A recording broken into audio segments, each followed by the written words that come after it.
In the last few classes, we have been discussing about non-deterministic finite state automata, NFA. In the last class, we have seen that the family of languages accepted by the class of NFA is regular. In other words, a given NFA can be automatically converted into an equivalent DFA, which accepts the same language as that of the given NFA. And today the objective is to formally define the language accepted by an NFA. So what will be the language accepted by an NFA? To answer that, first we have to see when an input X is said to be accepted by an NFA A. The language is the set of all such strings accepted, and we know that a string X is said to be accepted if there exists a path which originates in a start state and which goes to a final state in the automaton. If there exists such a path in the graph representing the n of a, then X is accepted. That is, when there exists a path for the input X from a start state to a final state in the n of a.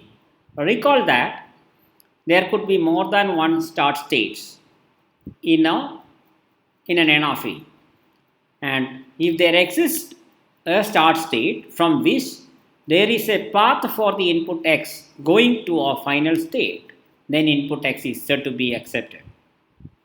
And we need to formalize the definition of the language of A for a given n of a. And to define it, first recollect the definition of the transfer function or the transition function capital delta in an n of a. For example, given this n of a, what is delta s comma b? Meaning, which are the states to which you can reach from the state S when you read the simple B. So, if you are in the state S, after reading the simple B from S, which all states can be reached? That is what it is defining. In the example, we know that if you are in S, after reading a B, you can come back to S or you can go to T. So, the set of states are S and T. The answer is set ST. Now we can generalize the transition function capital delta in an n of a is defined as this. For all states P and for all input simples A, delta P comma A, that is the set of all states to which you can reach from the state P on A, is the set of states Q such that there exists a transition from P to Q on the simple A. So, all the states to which there is an A transition from P is delta P comma A. So, it is not difficult to see what this definition is, and to define the language we need to define the extended transition function. So, here we are going to define the extended transition function delta cap. It's actually capital delta cap, and let me use the term delta cap for simplicity. Given an n of a like this, let us first consider an example. What could be delta cap of st comma bba? Now remember, the transition function delta tells you from a given state, if you read a single input simple, exactly one input simple, which all states are reachable. And the extended transition function is going to tell you from a subset of states, if you read a string, not a single character, 0 or more characters, if you read a string to which all states you can reach. And why I need a set of states is because I need to define it for a given input. I want to see to which all states I can reach on a given input X from the set of start states. For example, here there are two start states. So, I need to define it to define the language, and that is why I need the extended transition function which defines from a set of states, if I read an input, which all states are reachable? And this is an example.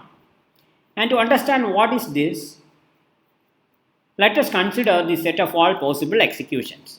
Okay, you can either start from the state T or you can start from the state S. If you start at T, the first symbol is B. After reading B from the first state, you will reach into this final state, and from there you need to process the next B. But unfortunately, from here there is no transition. So you lost in this state if you originate your execution at the state T.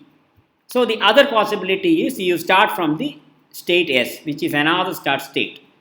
You can see that on the first input symbol B, you can reach into these two states by taking these edges in the graph.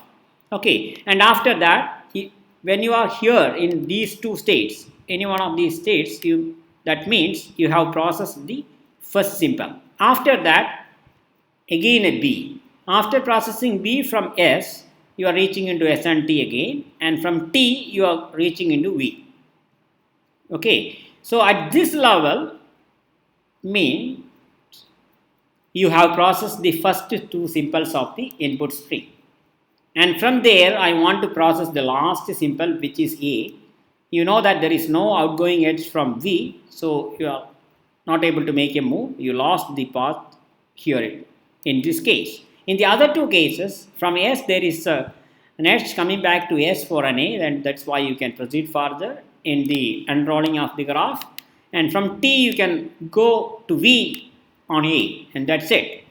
So when you process BBA, which all states are reachable from ST is these two states SV, because there are two paths, BBA reaching S and BBA reaching V. Or in other words, we can say that there are two paths with the label BBA. One is ending at the state S and another one is ending at state V. So we can say that the set of states is set SV, these two states. Okay, so I think it's clear, it's not difficult to understand. So delta cap is saying for this particular instance, from the subset of states ST, if I process BBA, I can reach into state S and V. That means there are two paths for BBA. One ends at S and the other one ends at V. Now the question is, how can we write it in terms of delta? What we are defining here is delta cap. How can you define it in terms of delta? If you recall, delta tells you from a given state, if you process A, where will you go? Okay, and how you got this SV is actually from the previous stage, right? So you can write it as delta of S comma A. From S, if you process A, where will you go? Union. From T, if you process A, where will you go? Union. From V, if you process A, where will you go? And here it is a null set, here set V, here it is set S, and hence it is set SV. Okay, that's it. So I can rewrite this formula as union of all states Q belongs to STB. Q belongs to this set of states, Q delta of Q comma A.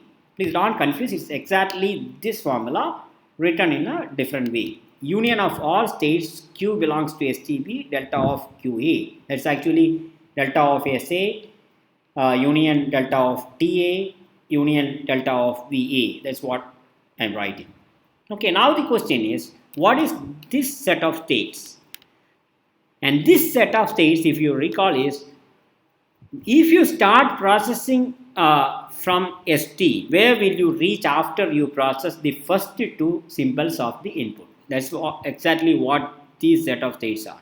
Okay, from the given set of states, if I process the first two symbols, where will I reach? Okay, that's STV. If that is the case, I can replace this set STV by this formula, delta cap of ST comma BB. That's what I'm doing now. Okay, and thus we can define delta cap of st comma bb concatenated with a. That is, the input string is bb, then after a single letter a. How will you write it? Recursively we can define it as, here you will get all the states that you reach when you process the string bb from these set of states. Okay, from each of that state you want to process a. So this is how you will write it. Okay, you are breaking the entire string into two, the one without the last symbol and then the last symbol. So what is your formula? For each state that you can reach by processing the string bb, from that you need to process a simple a. Okay, that is how you can recursively define it. It's not difficult to see, I think. Otherwise, please watch it again. And with that, let me formalize the definition of delta cap. If you recall, delta cap is an extended transition function which is defined from a subset of states for a given input string to a subset of states. That is, from a given set of states, if I process an input string x, to which all state I can reach. And I could recursively define it as, this is the basis of the recursive definition. From the set of state A, if I process the null string, I will reach only into the same set of states, because null string means I am not reading any input. So if I am already in a set of state A, I am in the same set of state after I read epsilon. After I read epsilon means after I don't read any input symbols. Okay, this is simple to see. And now is the recursive step of defining the extended transition function. And where will I reach if I process the input string x followed by an a from the set of states A? How will you write it? If you recall from the previous example, this is exactly like, first you find to which all state I can go from the set of states A on the input string x. You collect all such a state, and from each of that state you see where will you go for a. You take on union of all such states, and that will give you the delta cap of a comma xa. Hope you followed, otherwise please watch it again. Anyway, what we defined is that delta cap of a comma x represents the set of all states reachable under the input string x from some state in A. For example, if you go back here, why is it that S is in the set of states reachable? Because there exists a state here. Okay, in this example, capital A is this ST. And why I have this S? Or maybe you take the case of V. Why I have this V in this definition is because there exists a pass from one of the states in the beginning set of states, from which there exists a path for the input string reaching V, and that is why V is here, and that is what we said. Delta cap of a comma x represents the set of all states reachable under the input string x from some state in A. Okay, there exists a state in A for which there exists a path with the label as x going into that state, and that is why that state is coming in the RHS of the equation. With this, we have finished defining formally what is the extended transition function, and which is enough for defining the language accepted by an N of A. Now let us define the language accepted by an N of A. The language generated by an N of A is defined as this. It is the set of all input strings x such that delta cap of s comma x intersected with the set of final state is non-empty. Meaning, when you process the input string x from the set of start state, at least one final state is reachable. That's exactly what I said.